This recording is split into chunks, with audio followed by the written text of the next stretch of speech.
Hey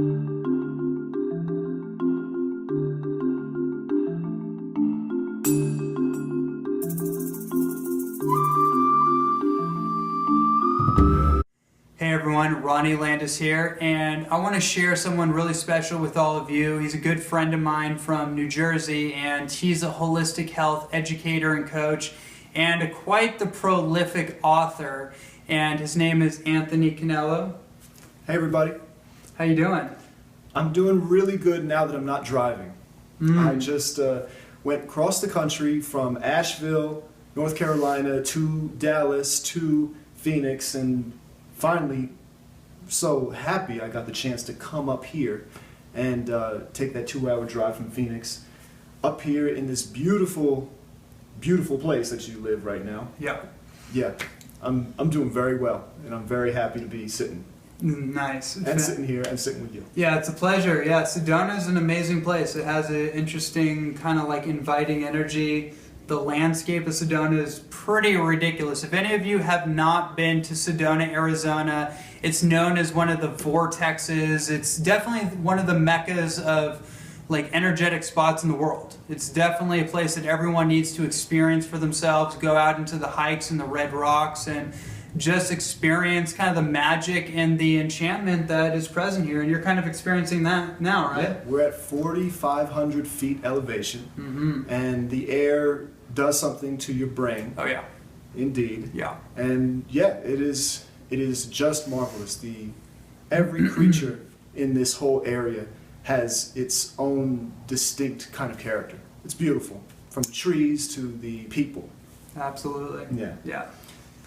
Fantastic. Well, for all of you watching, Anthony is a good friend of mine from the East Coast, and he is a very, very prolific author, someone that's definitely inspired me as a writer, as someone that I have a number of books on my desktop right now that are almost done. You know, I have a few books that I'm really just kind of refining and getting ready to send out there, but watching you show up with like all your books that you have self-published and put together is really amazing. So what I want to do here for the benefit of all of you is share like your core message from 2 of the books that you brought here, which is a lot of my core message actually when it comes to health. Is like really the foundational thing that we could go into like the intricacies of like raw food and superfoods and herbs and supplements and water and all that amazing stuff, but we got to kind of start from ground zero.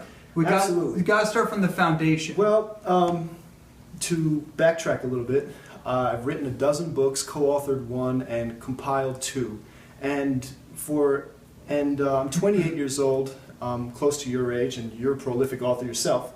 And basically, to explain my process and how I was able to do this, of course, health and balance and mental, spiritual clarity are utmost, but I will just say one thing. The first book that I wrote was the simplest and the shortest.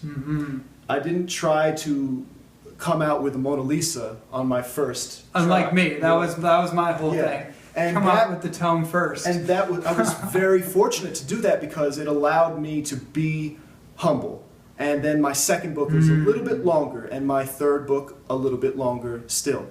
So that was an invaluable work, because there are 2 kinds of authors. There are the authors that are writing their book for 4 or 5 years, and then there are the authors who write books.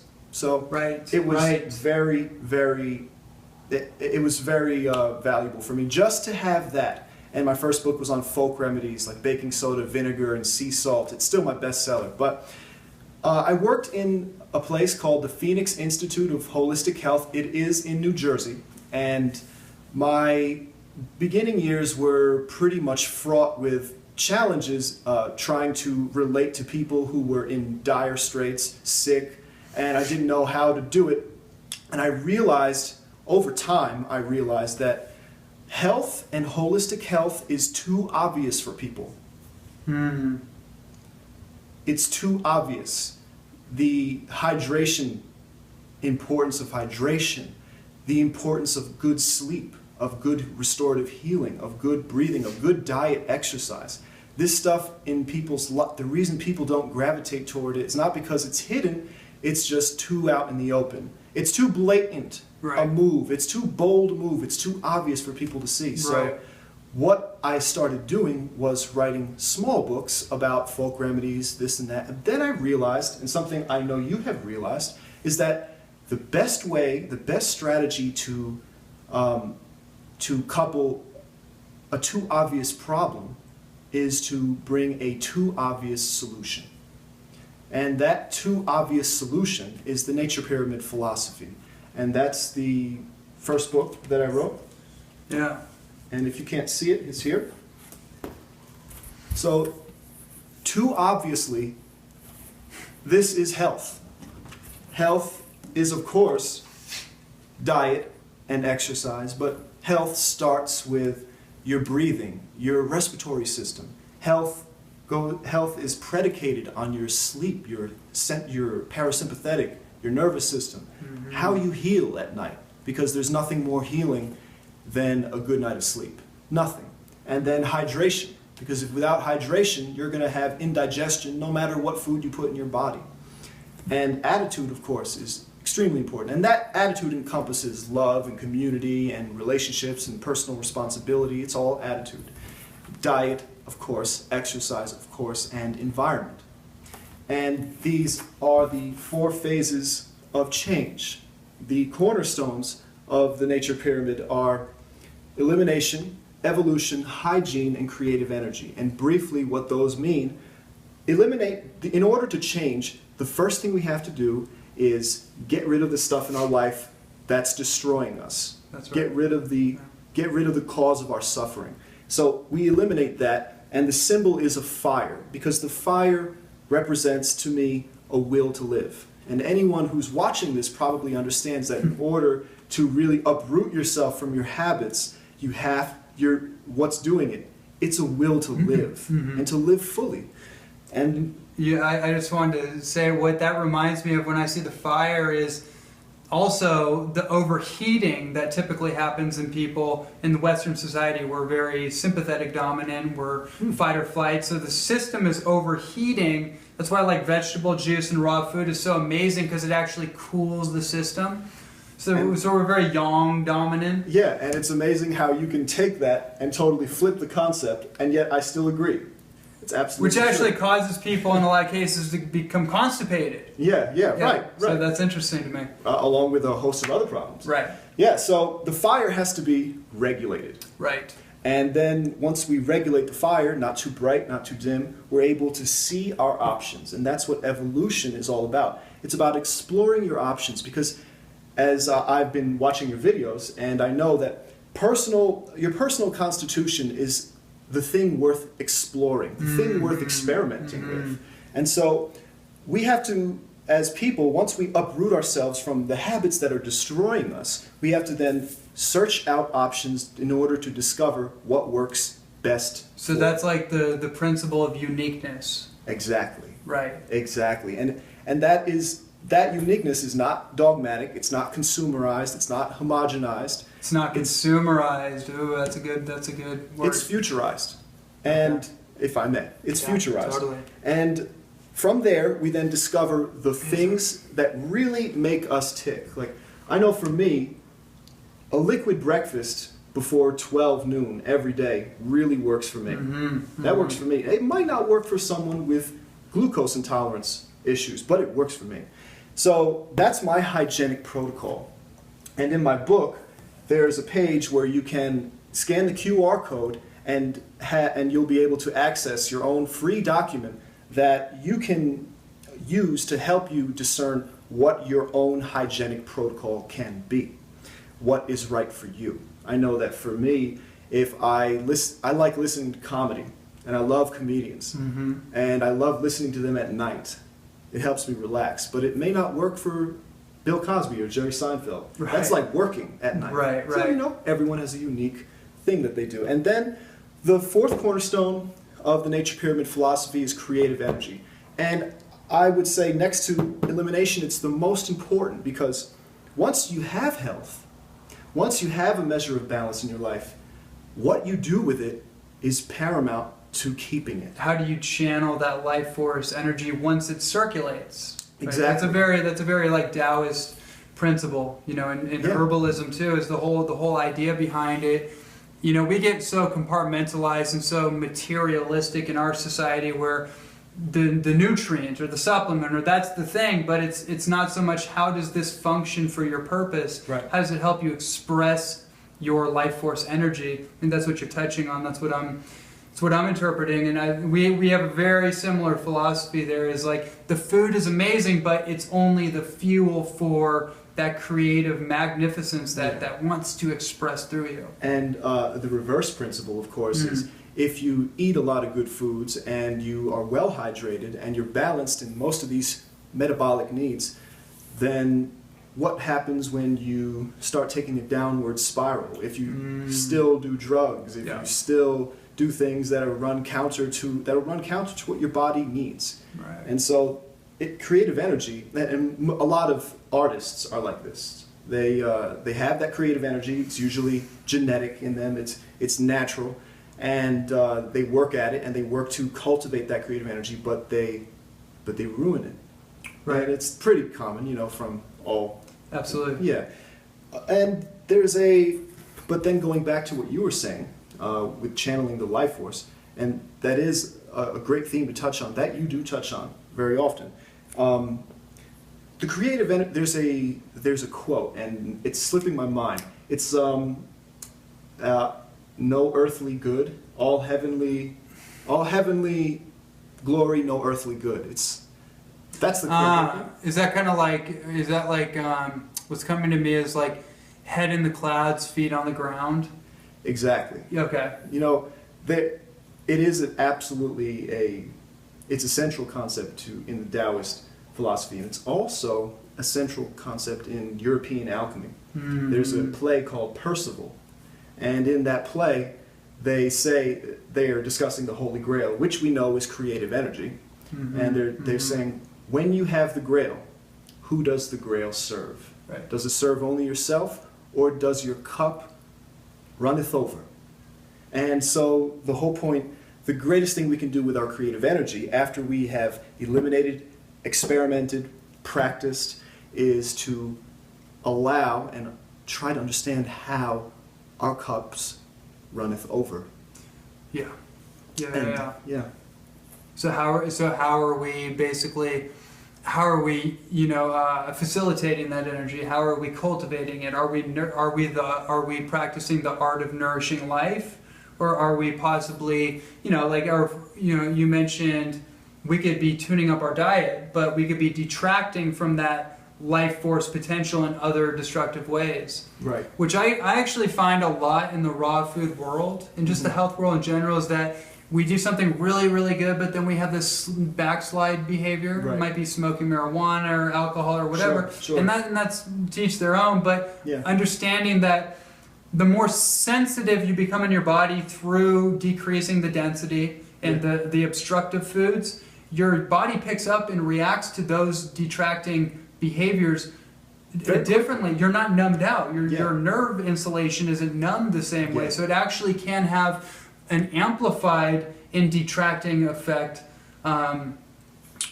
you're kind of at odds. You're doing two extremes. Absolutely. I mean, to go on a raw food cleanse or to take the next step and learn it for the long term is a very fast, very direct, and extraordinary healing path. And people, I was about to say, people get high off of it. People do get high off of it. It's a natural high. It's a natural high. And if you're not ready to take the right steps with a professional to make that happen, your creative energy will be rapping on your door. Yeah, so that's when it gets into like adopting the proper attitude. Absolutely. Right, because you don't just get into it for vanity's sake. You can, whatever gets you in the door, but it's really powerful to have the right mental frame when you're going into it, because anytime you change your life, whether you're changing a relationship, a business, your diet, it's going to cause things to come up to the surface. And if you don't have the right aptitude to actually interpret those things as possible guiding posts or messages or things that we need to let go, we need to eliminate, then they have the word I'm thinking of, like a demonic effect. I don't want to go necessarily in that route, but they have a toxic, destructive effect, absolutely. Yeah. And I've seen people that have become hyper neurotic on that path, and I've kind of wondered for a while, like, what is that? Is that because of raw food? And I'm like, no, actually, it's because it's almost like a soul or psychological imbalance. Yeah. Is they weren't going into it with the proper mindset. So the food was just causing things to come up at an accelerated pace, and they just didn't know how to handle it. They didn't know how to handle the high. You're right. It's like it reminds me of like the Rolling Stones on the acid trip for they like go off to the mountains for a little too long. Yes. It's like at some point you need to come back down to earth, like the yogi who goes to the mountain for years and years to meditate on divine enlightenment. Yeah. But at some point, you have to come back down and integrate back into the world. Absolutely. And to that effect, in my book, The Nature Pyramid Philosophy, which is a compilation of my last 4 books, there is a book within here called Beyond Diet and Exercise. And there's a series of 5 exercises related to attitude that you can start doing, and anyone can do anywhere, that can help improve the quality of their life. And I'd run over them. The first exercise is reading poetry and literature aloud. Like really getting into it, like really just letting your emotional core activate. And I mean, the first one is probably the most important, and it's indispensable.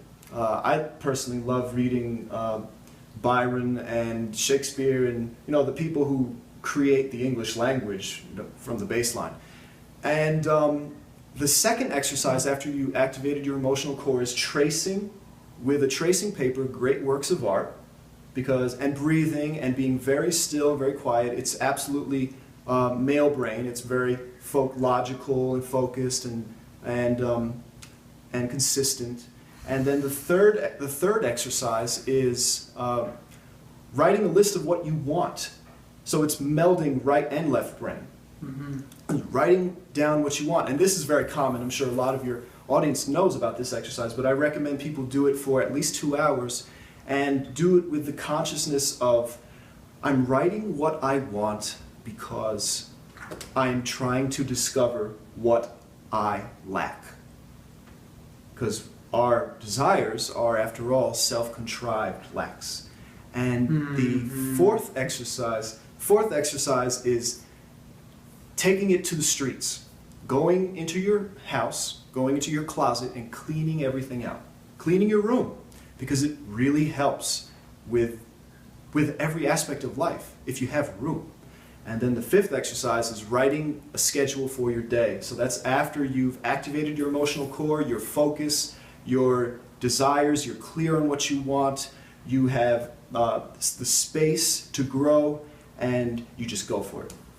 And so yeah, this a little preview part of my book that as a author and as someone who practices this themselves, I really think it's absolutely incredible for people. And anyone can do it.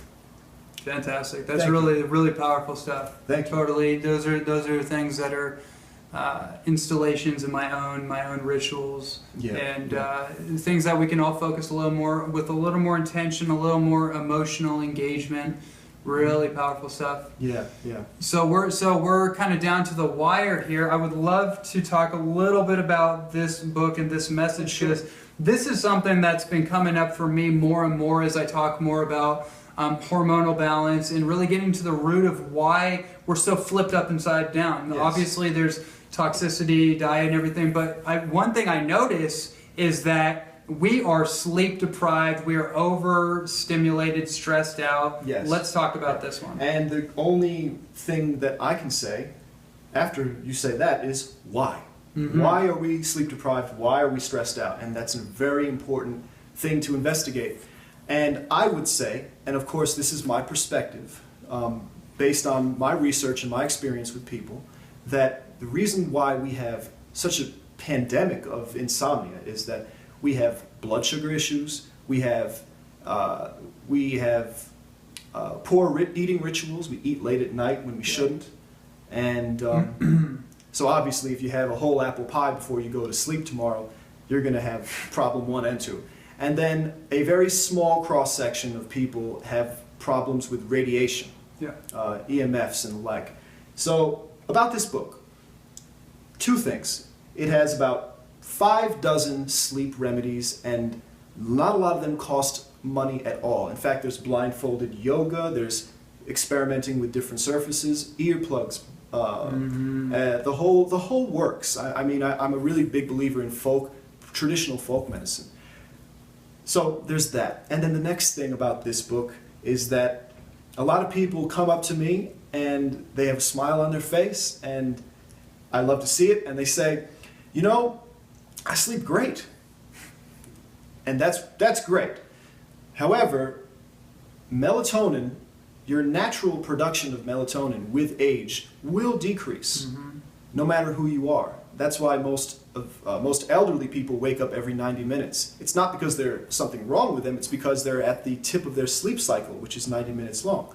And they're just simply, technically, awake, as everyone else is. But the people who say to me that I sleep fine, why would I need to read this book? Because sleeping is healing, and I would make a challenge to you that if you do sleep well, after reading this book and after trying 5 or 10 remedies, I would say you would probably sleep 50 to 100% better. And who wouldn't want to sleep more restoratively, to get more healing out of life, to get more energy, to really live fully? And that's what this is all about.